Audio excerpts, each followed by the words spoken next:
ఇంకొక ప్లేస్ ఏంటంటే dining table use చేస్తున్న వాళ్ళైతే ఆ పేపర్ని మనం డైనింగ్ టేబుల్ దగ్గర పెట్టచ్చు. అప్పుడు మనకి ఆ పేపర్ చూసినప్పుడు ఈరోజు 3 లీటర్ల నీళ్లు తాగలేదు అని గుర్తొస్తుంది. అంటే టిఫిన్కి కూర్చున్నప్పుడే లీటర్ నీళ్ళు తాగకుండా నువ్వు టిఫిన్కి వచ్చేసావు అని గుర్తొస్తుంది. జ్యూస్ తాగాక 2-3 రోజులైంది, అమ్మ ఎందుకు ఇవ్వట్లేదు అంటే ఏంటి నువ్వు నాకు జ్యూస్ ఇవ్వట్లేదు అని అనలేదు కదా.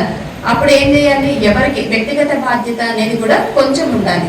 ఫ్రూట్స్ జ్యూస్కి అన్నీ ఉన్నాయా లేదా, ఇంట్లో ఫ్రూట్స్ ఉన్నాయన్నా లేదా అని అమ్మ నాన్న ఇద్దరు కూడా కొంచెం పరస్పర సహకారంతో మాత్రమే ఇవన్నీ జరుగుతూ ఉంటాయి. ఇక్కడ మేము డైట్ షీట్స్ ఇచ్చినప్పుడు షుగర్ తగ్గడానికి అని పుదీనా కొత్తిమీర జ్యూస్ ఇవన్నీ తాగుతూ ఉంటారు. తాగిన తర్వాత ఒక 1-2 నెలలు అయిన తర్వాత కొంచెం తగ్గుముఖం పడతాయి.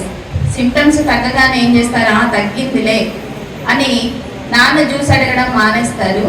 అమ్మ కూడా తగ్గిపోయిందిలే ఇంకా అని అమ్మ కూడా జ్యూస్ ఇవ్వడం మానేస్తారు. అలా మానేసిన మళ్ళీ 2-3 నెలల తర్వాత ఆహార నియమాలు ఎప్పుడైతే మారినాయో మళ్ళీ వ్యాధి అనేది రావడం అనేది జరుగుతుంది. మళ్ళీ పెరుగుతూ ఉంటుంది అనమాట. షుగర్ వచ్చింది, 2 నెలలు పోయింది, మంచిగానే ఉంది. పోయిన తర్వాత మళ్ళీ అన్యాయంగా తినడం మొదలుపెట్టారు, మళ్ళీ వచ్చింది.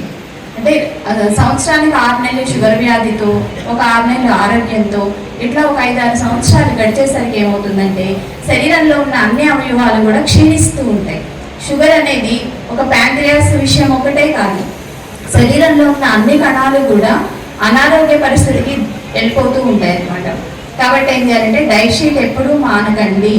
మీరు రోజుకి 1 లీటర్ తక్కువ చేస్తే, ఈరోజు 3 లీటర్లు, ఎవరు 50 కేజీలు ఉన్నవాళ్ళు 3 లీటర్లు తాగాలి.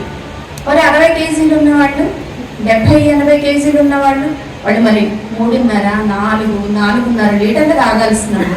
వాళ్ళకి 3 లీటర్లు సరిపోవు. నేను ఉదాహరణకు ఒక 50 కేజీలు ఉన్న మనిషి గురించి మాట్లాడతాను.